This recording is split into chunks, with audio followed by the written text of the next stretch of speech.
Ask Tom on Home Show. Jeffrey from Copperfield has a question about flooring replacement. Yeah, he has this 2x6 tongue and groove subfloor in an upstairs bathroom. Know it well. Jeffrey writes, I gutted the room down to studs, removed the bathtub, and noticed several boards had water damage and rot. So I removed the rotten boards where the bathtub was. Now, do I have to replace the floor with that tongue and groove, or can I just use regular 2x6? Is there a preference? Is there that much of a difference? And if I use the 2x6, how tight in the spacing should the boards be, and do they need to be treated? So he's got a bunch of questions here, to get this floor done. Yeah, and they're easy questions, but when you look at the tongue and groove on that side, it was a great picture he took. You see the little gaps where the tongue and the groove go together. There's actually a space. That's because wood wants to expand and contract, so tongue and groove holds it tight, but allows it to do this without buckling.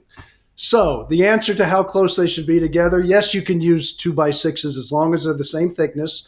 It's under a tub. If you want to buy pressure treated, that's perfectly fine. You don't have to unless the tub has a leak.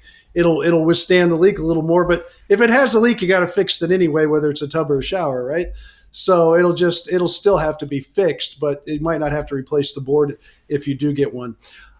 You do have to support the edge. You can't leave those things hanging and have another one hanging. So hopefully you'll put blocking under there. That wasn't part of the question, so I'm assuming that's going to get done.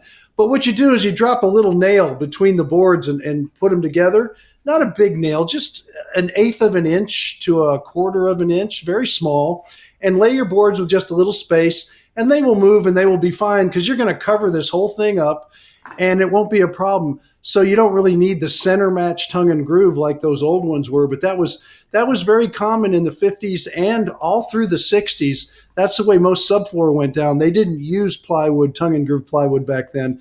They used that particular material all the way into the early 70s, come to think of it, because my mother's house had it, and hers was built in 72. All right, you got a question? Tom will help you out, whether it's your bathroom or anything else. Fill out the form.